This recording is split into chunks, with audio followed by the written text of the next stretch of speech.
Okay, so pray tayo. Salamat o Lord sa umagang ito, sa iyong kabutihan, sa iyong biyaya. Salamat o Diyos sa iyong pagpapala at unang-una Diyos sa iyong pinakilala namin ang iyong kabutihan, ang iyong kapangyarihan sa aming mga buhay. Sapagkat alam namin o Diyos na kayo po ang may likha ng langit at lupa. Kayo po ang nagligtas sa amin eternally before the foundation of the world. Ngayong umaga o Diyos, umibong kami ng kapatawaran sa lahat ng mga pagkukulang, pagkakasala, at sa lahat po ng blessing ay salamat o Lord na kahit marami kaming pagkukulang, hindi kayo nagkukulang sa amin bilang mga anak mo. Ganun Diyos sa aming pag-aaral ng mga salita, sa aming devotion time, kayo po Diyos ang magbala sa mga salitang aming mapag-aralan. Nawa ito'y tumimo sa aming puso at isipan at matulungan mo kami na may apply namin sa pang-araw-araw na buhay namin, O God. Salamat O God at lahat po nito'y dinadalangin namin sa pangalan ni Jesus. Amen. Okay, so dito tayo sa Colossians chapter 3, verse 20. Ito yung pinaka-text natin, no? So, sabi po dito sa verse 20, "For our conversation is in heaven, from whence also we look for the Savior, the Lord Jesus Christ." Sa Tagalog, sapagkat ang ating pagkamamamayan ay nasa langit, mula doon ay hinihintay naman natin ang tagapagligtas, ang Panginoong Kristo. So makita natin yung ating topic ngayon, heavenly citizen. Yan. Kasi dito tayo sa Pilipinas ay anong tawag sa atin sis? Pilipino citizen.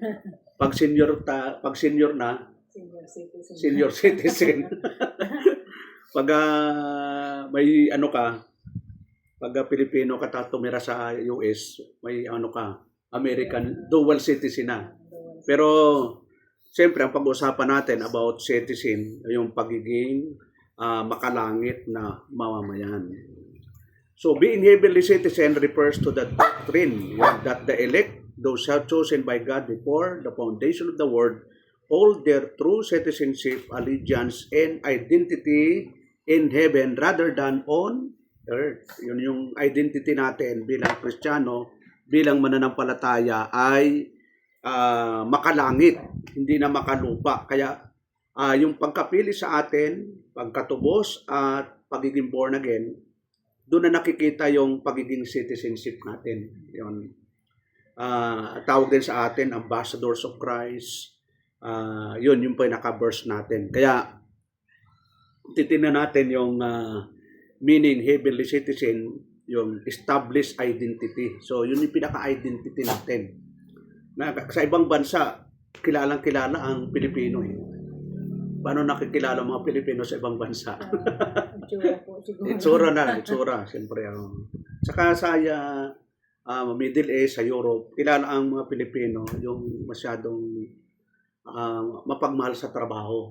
Tapos, lalo na pag mga caregiver, masyadong maalaga. Yun yung kilala.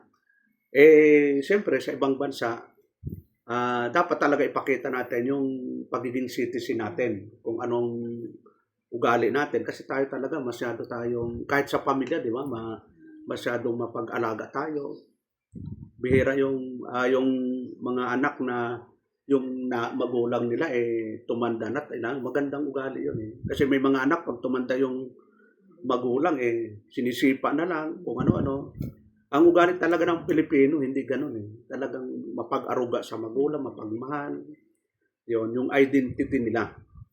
Kaya makita natin, yung eternal status ng mga anak ng Diyos ay nandun, yung tinatawag na established identity. Hindi na mababago yon kahit magpatumbling-tumbling tayo, ano man ang gawin natin. Kasi may mga Kristiyano na backslider o wala na sa church, pero kasama pa rin sila sa heavenly citizen. Yun. So ano pa, yung pilgrim life, yun, ito yung buhay natin dito sa mundo habang tayo wala pa doon sa eternal na langit. Ang tawag sa atin ay pilgrim life. Sa Ephesians 2:19, sabi ni Apostol Pablo, "Now therefore you are no more strangers and foreigners, but fellow citizens with the saints and of the household of God." Kaya nga hindi na kayo mga taga-ibang lupa at mga manglalakbay, kundi kayo yung mga kababayan na kasama ng mga banal at sangbahayan ng Diyos. So, Temporal, talagang nandito pa tayo sa mundo. Pero eternal, pagdating ng panahon, hindi na tayo stranger. Talagang, sabi doon, fellow citizens of with the saints. Sama-sama na tayo doon sa isang lugar. Kasi dito sa mundo, ano tayo, hiwalay pa eh. Yung tinatawag na mga anak ng Diyos, pinili ng Diyos, nasa iba't ibang mga bansa, iba-ibang lugar, iba-ibang grupo, iba-ibang reliyon, na minsan kahit hindi natin kasama, basta nakakitaan natin ang fruit of the Holy Spirit, kasama sila at sinatawag na heavenly citizen. Kasi naniwala tayo na ang elect nasa iba't ibang bansa, iba-ibang reliyon. Kaya mayroon tayong pangaral na salita ng Diyos para sila ay maliwanagan at magkaroon ng comfort o knowledge about the truth. Yan ang purpose ng gospel. So, yung exclusive allegiance, their primary loyalty is to the King of Kings, Jesus Christ, rather than to any earthly nation, political system, or worldly ambition. Yung pinaka-number one allegiance natin ay doon sa Diyos natin, sa ating Panginoon. Ibig sabihin, yung ating katapatan, yung lahat ng ating loyalty ay doon sa Panginoon, hindi sa tao, hindi sa trabaho, hindi sa negosyo, ay dapat ay sa Panginoon. Yun.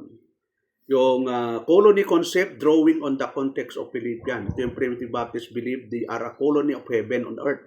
So, mula sa langit, heavenly citizen tayo, pero sa mundo, may nandito pa tayo. Yun.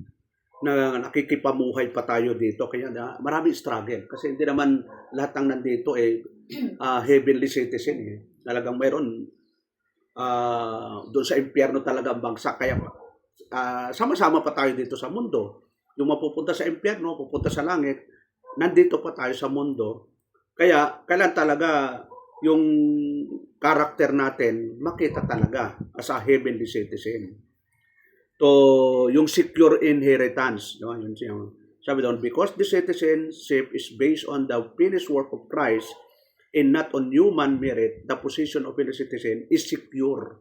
Yun, secure talaga yung ating position na yon, na hindi na mawawala yung pagiging citizenship natin. Kaya kung titingnan natin yung John 10, no? Kasi yung iba, law salvation. Siyempre, pag law salvation ang paniniwala mo, mawawala din yung citizenship mo. Pero tayo, hindi law salvation. Sabi ng ating Panginoon sa John 10:28, and I give unto them eternal life, and they shall never perish, neither shall any man pluck them out of my hand. Yun. At sila'y binibigyan ko ng walang hanggang buhay. Doon pa lang, no? Walang hanggang buhay ang ibinigay sa atin ng Diyos. At kailanman hindi sila malilipol at hindi sila agawin ng sinuman sa aking kamay. Yun. Tapos sa 29, my Father, which gave them me, is greater than all, and no man is able to pluck them out of my Father's hand. Yun. So, yun ang kasiguruhan na yung pagiging citizenship natin sa langit ay 100%, no? Hindi 50-50 na citizenship ka ngayon, bukas hindi na. So, pag Filipino citizen, kahit saan dalhin yan, talagang nananalantay talaga ang dugo niyan. Kahit itanggi mong, hindi, ayoko na maging Pilipino, pero realidad, Pilipino ka talaga sa dugo at ugali. Kahit anong gawin mong pagtatakip, ugaling Pilipino ka talaga. So, ganun dapat tayo, mga Kristiyano, na kailangan yung pagiging heavenly citizen natin ay dapat makita sa atin. So, ano pa, mga kapatid? Yung tinatawag nating yung characteristics yung of heavenly citizen. Ano ba yung characteristics sa Tagalog? Katangian ng mga mamamayang makalangit. Siyempre, may katangian ng mamamayang Pilipino. Ang katangian yan, masyadong hospitable. Ano pa mga katangian ng mga Pilipino, sis? Yun. Na kahit wala, ay maghahanda. Ipangungutang para di baling mangutang, basta ma-celebrate lang ang mga dapat i-celebrate. Pero ito, heavenly, yung characteristics of heavenly citizen, sabi doon, looking for the Savior. Yun ang unang ugali natin na ang unang inaasahan natin yung pagbabalik ng Panginoon. Kasi may pagbabalik eh. May unang pagparito, may pangalawang pagparito, yung second coming of Christ. Kaya sa Titus 2:13, sabi doon, looking for that blessed hope and the glorious appearing of the great God and our Savior Jesus Christ. Ito yung pagbabalik, ito yung final phase of salvation, no? Talagang ito na yung huli na kukunin tayo ng Panginoon. Kasi kahit nakaranas tayo ng eternal phase of salvation, legal phase of salvation, vital phase, yung practical, yung daily living natin, pero yung glorification, hindi pa natin naranasan. Ito yung iniintay natin. Kaya nga sabi ni Apostol na Pablo kay Tito, looking for that blessed hope and the glorious appearing of the great God and our Savior Jesus Christ, na hintayin niya mapalad na pag-asa at pagpapakita ng kalawlatan ng ating dakilang Diyos at tagapagligtas na si Jesucristo. Yun. Ano pa? Yung characteristic, transform perspective. Ano yung transform perspective? Setting their minds on things above rather than on worldly, carnal, or material pursuit. Yun, yung pag-iisip talaga natin, palaging heavenly, palaging nasa taas. Kasi alam mo naman natin, yung earthly, temporal lang yan eh. Yung trabaho, temporal yan eh. Yun. Ako nga, akala ko secure na ako sa SMA mo. Sabi ko, sarap ng buhay dito. Libre kain eh. Siyempre, ibang dating nun, pag supervisor ka eh. Talagang yung 16 tauhan mo, ang tawag sa'yo, sir. Good morning, sir. Good afternoon, sir. Good evening, sir. At kapag mag-absent pa yan, Sister Dayan, siyempre, pag nag-absent sa amin, 3 days automatic yun. Kasi yung kapalit niya, 3 days papalit. Pagbalik yan, daming dala. Regalo, parang nagpapalakas. So, ganun yon kapag supervisor ka. So, feeling ko nun, parang wala nang katapusan kasi position ka, medyo sagana. Pero, tumating ang panahon na talagang nawala din yun. So, lahat yan, trabaho, pwedeng temporal, negosyo. Ang dami kong napasok na negosyo eh, di ba? Ang dami kong naibenta, binta na binta. Yun, wala na akong makunan kasi nagsara na yung kumpanyang pinagkukunan ko. O, magulang. O, mahal na mahal ko yung magulang ko. Dati, nung naging Christian ako, gusto kong bumawi. Kaya lang, patay na sila. Hindi ako makabawi. Paano ko may papakita pa yung pagmamahal ko? Patay na sila. Kasi nung buhay, pasaway ako eh. Tinitikis ko sila kahit ang laki ng sweldo ko. Ang sabi ko, wala eh. Wala pa akong sahod. Pero totoo nun, ubos na sa beer house. So, nung gusto kong bumawi, wala nang pagkakataon kasi patay na sila. Kaya nga habang buhay, yung mga mahal natin sa buhay, doon natin napakita yung pagmamahal. Hindi yung pagpatay na, ako na bahala sa kabaho, magkano ba? 40 mil. O magkano ang libingan? 50,000, gano'n. Lumalabas yung mga pera pag patay na eh. Nung buhay pa, ayaw ipakita. So, anong sabi sa Colossians 3:1-2?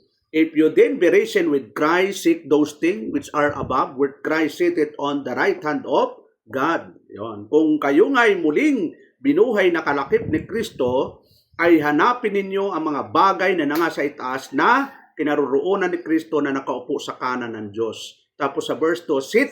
Yon, gano'n mo yun. Pag sinabing sit, anong ibig sabihin sit? Ilagak. Yun, kumbaga nakatune in na talaga yun. Hindi mo nagbaguhin yung channel, doon na talaga yun. I-set mo na yun. Sabi doon, ay set your affection on things above, not on things on the earth. Ilagak ninyo ang inyong pag-iisip sa mga bagay na nangasa itaas, huwag sa mga bagay na nangasa ibabaw ng lupa. Yun. Kasi siyempre, hindi naman maiwasan, nandito pa sa lupa. Kaya nagtatrabaho tayo, nagninegosyo tayo, gusto maghanap buhay. Pero above, doon sa dapat ang palaging priority natin pa rin yung spiritual. Kasi pag nasagasaan natin yung spiritual, mamalay-malay natin, tayo pa rin ang magsasuffer nun. Tayo pa rin ang magkakamit ng consequence. So kasi citizens tayo ng langit, tapos ayaw nating maging ugaling makalangit, talagang papaluin tayo ng Panginoon. So ano pa, sabi doon sa living worthily, yon, yung sa conducting themselves in a manner that reflects their high calling which is enabled by the indwelling Holy Spirit. Kaya sabi doon sa Ephesians chapter 4 verse 1 and 3, sabi ni Apostol Pablo, I therefore, the prisoner of the Lord, beseech you that you walk worthy of the vocation wherewith you are called. Namamanik nga sa inyo akong bilanggo sa Panginoon na kayo'y magsilakad. Yun, nang nararapat sa pagkatawag na sa inyo'y tinawag. Kasi maraming mga Kristiyano na hindi lumalakad ng tama na eh. Yun, hindi na nararapat yung paglakad. Kaya ito, pamanik ni Apostol Pablo sa mga mananampalataya sa Episo. Na sabi doon, namamanhik nga sa inyo. Ito, nakikiusap mo pa talaga siya eh. May mga Kristiyano kasi hindi na lumalakad ng tama. Kaya namamanhik siya na kayo'y magsilakad ng nararapat. So, pwedeng lumakad ka. Yung tanong, nararapat ba yan? Sa pagkatawag na sa inyo'y itinawag. Kasi tayo, tinawag ng Diyos para maglingkod. Yun, para mamuhay ng ayon sa kagustuhan ng Diyos. Tapos sa verse 2, with all lowliness and meekness, with long suffering, forbearing one another in love. Ng buong kapakumbabaan at kaamuan na may pagpapainuhod, na mga batahan kayo sa pag-ibig. Yun. Talagang tayo, may kanya-kanya tayong ugali, may kanya-kanya tayong gusto. So, talagang magbabatahan tayo doon.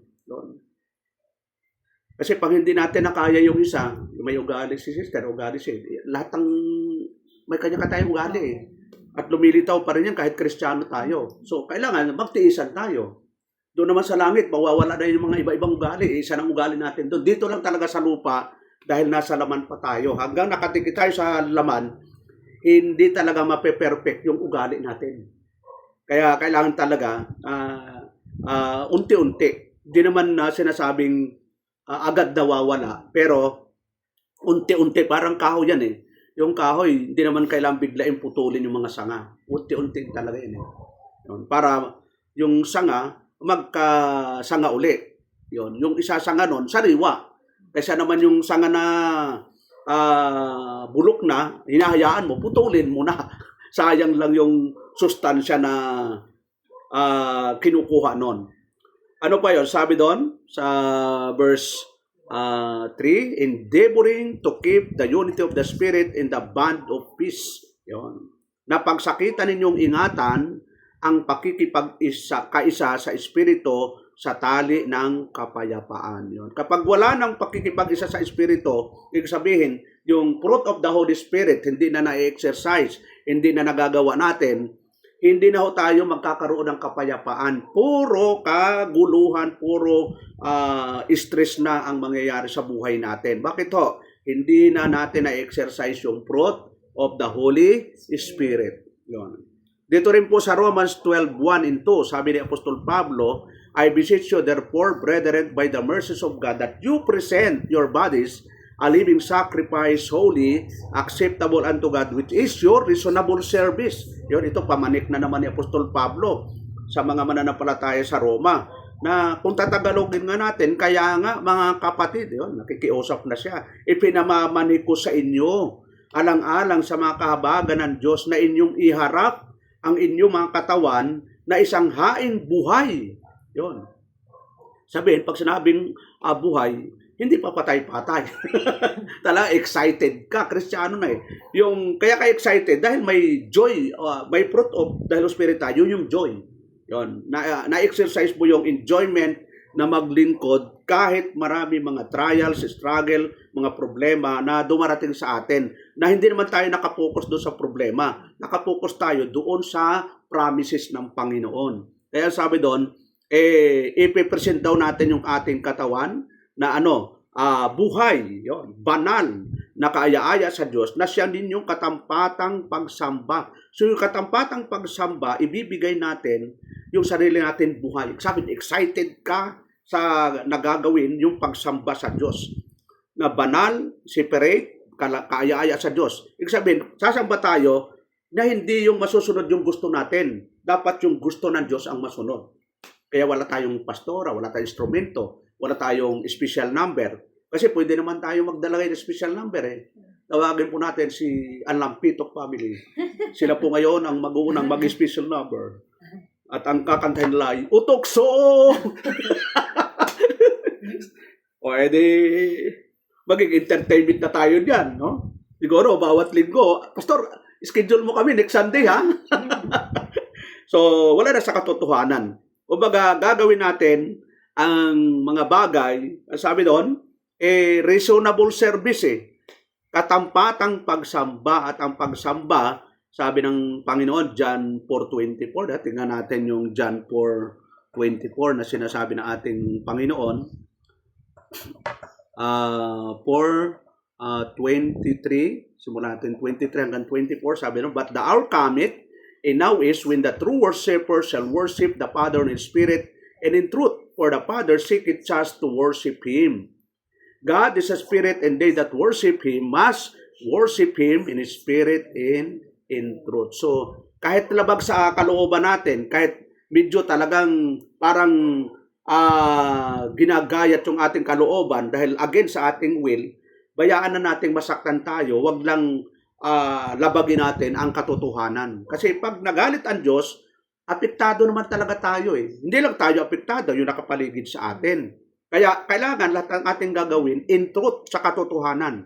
Pag wala sa katotohanan, dun ho, nagiging kaaway natin ang Diyos. Na tulad ng sinasabi dito sa, tingnan natin yung James chapter 4, no?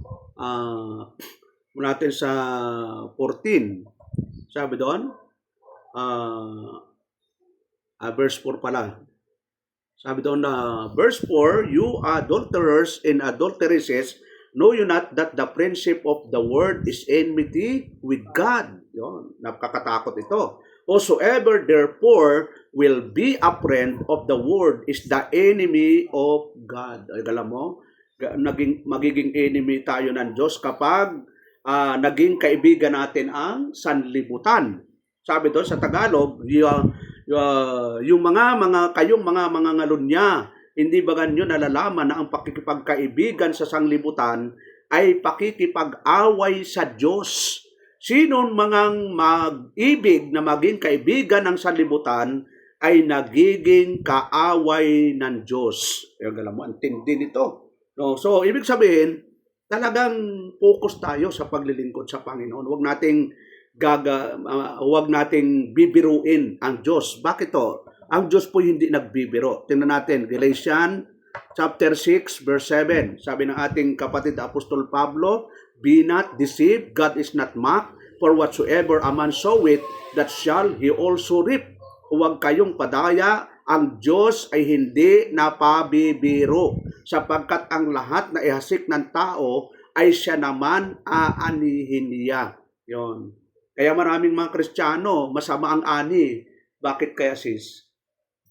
Masama yung itinanim. Alam mo bang umani ka ng maganda hindi maganda yung inani mo. Sinasabi ng Bible, huwag kang makipamatok sa hindi ka pananampalataya. Kita mo, yung dami nating mga preacher, di ba? Lahat ng kalalakihan natin preacher, yung nag-asawa na bilir, lahat ng kadawalan. hindi talaga magkakamali ang Bible. Sasabihin ng feeling mo lang yan. Mabuti nga si Brother Dave, ang gabit na. Approve na church, approve na sa Lord. Oh. So, ibig sabihin, hindi natin pwedeng kukontrahin ang Diyos dahil hindi siya nagbibiro. Kasi kung bibiruin natin ang Diyos at gusto din natin ang gusto natin, akala natin, maiisahan natin ang Diyos. Hindi natin kailanman maiisahan ang Diyos dahil ang Diyos, powerful siya, omnipotent siya, omnipresent and omniscient. So, lahat nandun yung katangian niya. Paano tayo makakalampas sa Diyos? Sa tao, pwede tayo maglihim. Hindi naman alam ni Pastor. Lingguhan lang naman kami nakikita ni Pastor. Wala naman na tayong, hindi naman talaga natin alam yung buhay ng isa't isa. Pero ang Diyos, na ang sabi niya sa Hebrew chapter 4, natin, 4:13. Ano sabi dito? Neither is there any creature that is not manifest in His sight, but all things are naked and open unto the eyes of Him with whom we have to do. So kaya nga, importante po yung sinasabi dito ni Apostol na Pablo na kailangan tayo po ay maging karapat-dapat yung pamumuhay natin. bilang tayo ay mamamayang makalangit.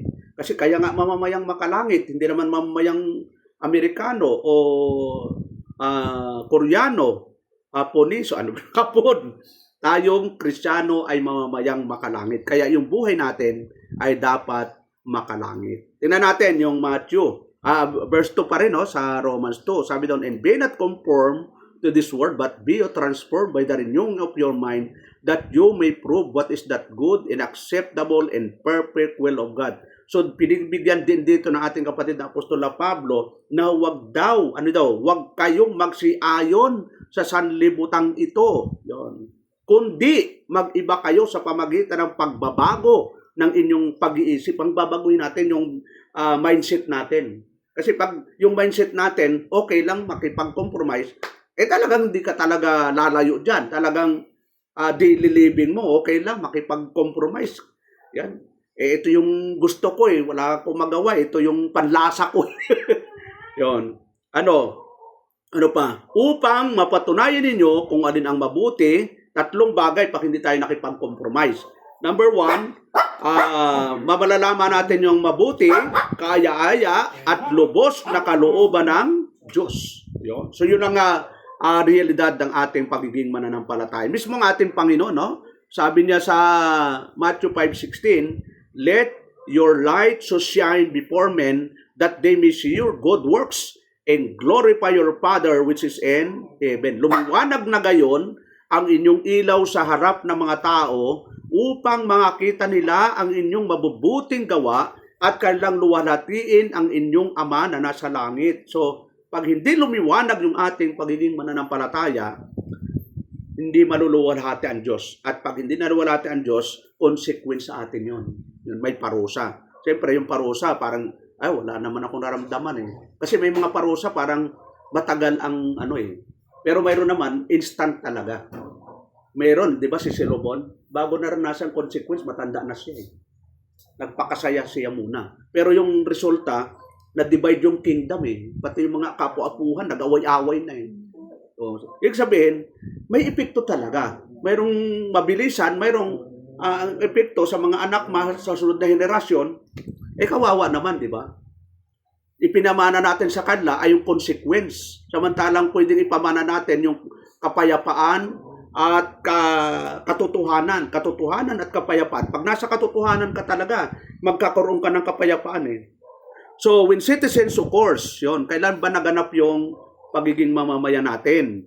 According to sa ating paniniwala sa Primitive Baptist, eternally, doon nagsimula. In God's purpose, the elect were chosen and secured in Christ before time began. Yun. Tingnan natin yung Ephesians, chapter 1, verse 4. Sabi doon, yung election before time, according as He had chosen us in Him before the foundation of the world, that we should be holy and without blame before Him in love. So before the foundation of the world pa lang, ay nandun na yung heavenly citizenship natin ay naplano na ng Diyos. Hindi pa tayo sinisilang. Pero tala na tayo sa aklat ng buhay, katunayan na yung pagiging mamamayan natin na makalangit. Pinili tayo, isinulat na yung pangalan natin sa aklat ng buhay before the foundation of the world. So, secure talaga 100%. Tapos yung new birth natin, yung regeneration, sabi ka sa John 1:13, which were born not of blood, nor of the will of the flesh, nor of the will of man, but of God. Yun, alam mo yun, yung kapanganakan natin, hindi ito resulta ng pangangaral o nagbasa ng tracts ay na-born again Kasi dati yung paniniwala namin na pag pinangaralan ko si Sister Dayan, pag nakinig siya, mabuborn again. Pero dito, kahit hindi ka mangaral, pag ang Diyos ang kumilos, mabuborn again ka. Kasi ang hinahanap natin para mapangaralan, yung mga born again na. Kasi pag hindi born again, ito yung condition nila. 1 Corinthians 2:14. Pag hindi born again, hindi talaga tatanggap yan ang pangangaral. Tingnan natin 14. Sabi ni Apostol Pablo, but the natural man receive not the things of the Spirit of God, for they are foolishness unto him, neither he can know them because they are spiritually discerned. So yun yung mga taong hindi born again. Kaya yung pangangaral para lang talaga sa born again. Kaya yung mga Jesus Reign, kita ko yung sipag nila eh. Born again sila. Kaya lang nasa maling pananampalataya. So, kailangan pakitaan natin ng kabutihan. Malay mo, pagdating ng panahon, makasama natin, di ba? Kaya yung relationship, hindi natin iwawala kahit sa kanino pang mga tao. Kasi hindi natin alam, pagdating ng panahon, makakasama natin sila sa paglilingkod. Kasi yung iba, dati, di naman natin kasama yan eh. Yung iba, nagbalikan. Dati, nag-alis, nagbalikan. Kasi ang pagkilos talaga ng Diyos, di natin nababatid. Siya lang talagang nakakaalam. Kaya, wala tayong kaaway. Kung umalis sa atin, pakitaan pa rin natin ng kabutihan. Kasi kung umalis sa atin at pinakita natin sa sama ng ugali, di na ba talagang, ayoko nang bumalik dyan sa sama ng ugali ng mga membro dyan. Lalo na yung pastor, di na ako inimikan. So, tayo, hindi ganon. Umalis man sila, batiin pa rin natin. Dali, kung anak ng Diyos yan, bayaan mo kung saan siya pupunta. Kung talagang para sa atin, ibabalik at ibabalik din pa rin ng Diyos yun. Ang pinaka lang natin na ang totoong Kristiyano, siya lang ang totoong born again, siya lang yung may kakayanang tumanggap ng salita ng Diyos. So, tingnan po natin yung tinatawag na citizenship defined for our conversation. So, binasa natin kanina, sabi doon, for our conversation, citizenship is in heaven, from whence also we look for the Savior, the Lord Jesus Christ. Tapos, secure status, yun, yung binasa pa rin natin. Now, therefore, you are more strangers, foreigners, but fellow citizens. Nandito pa nga lang tayo sa lupa. Ang tawag na sa atin, fellow citizens with the saints and of the household of God. Yon, household of God. Yung household of God, binanggit din po yan dito sa 1 Timothy. Sa 1 Timothy, tinan po natin yung 3:15. Maganda po yung nakalagay po doon. Sabi doon, but if I tarry long, that thou mayest know how oughtest to behave thyself in the house of God. Yung binanggit, house of God, which is the church of the living God, the pillar and ground of the truth. Yun. So, yung mga nasa Church of God, yung nandito sa mundo, kasama sila sa heavenly citizen. Pero sa kabuuan, halimbawa, yung wala dito sa mundo, siyempre may namatay na. O ang tawag naman sa kanila ay ito, sa Hebrew, chapter 12, verse 23. Simulan natin sa 22, no? Sabi doon, but you are come unto Mount Zion and unto the city of the living God, the heavenly Jerusalem. Yun. Pag sinabing heavenly Jerusalem, yun yung eternal heaven. And an innumerable company of angels.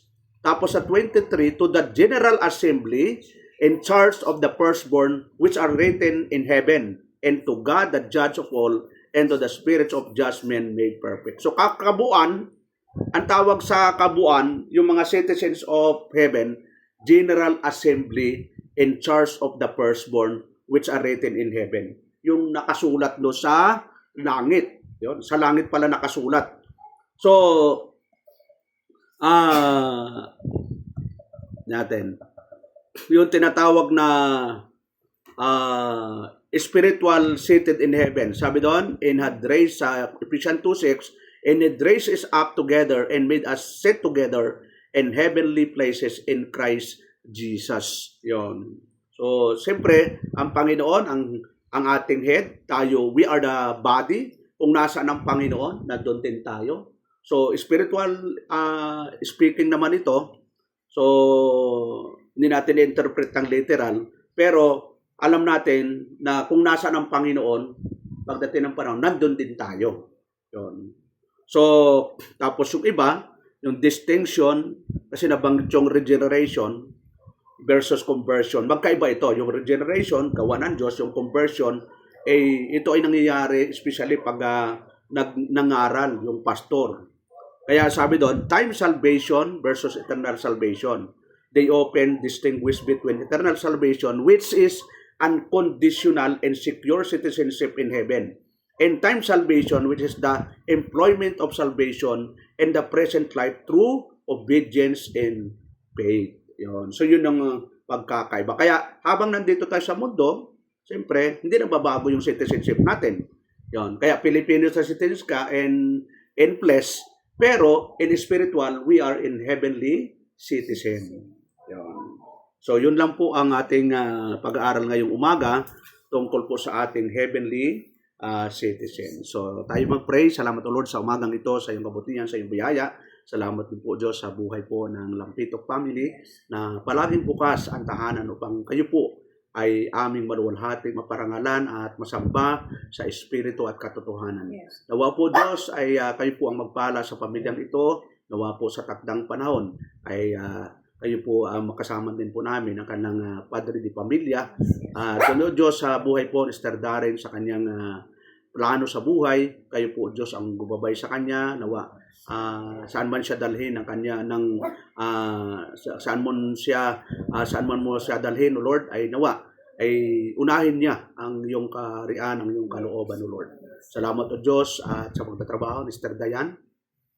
Kayo rin po Diyos ang magpalakas sa kanyang physical at sa kanyang spiritual at nawa kayo po ang magdagdag ng kanyang financial na income o Lord upang makatulong sa pamilya, makatulong din sa church. Lalo Diyos sa buhay po Sister Nobel sa kanyang paghanap. Nawa kung ano po yung nakatakda sa kanyang buhay, ay nawa kayo po ang mag-guide sa kanya sa tamang trabaho na hindi mailalayo ang kanyang sarili sa pagsamba sa iyo, Lord. Salamat o Diyos sa umagang ito, sa aming pasandalang pag-iwalay. Pangunahan mo kami at gabayan sa pangalan ni Jesus. Amen.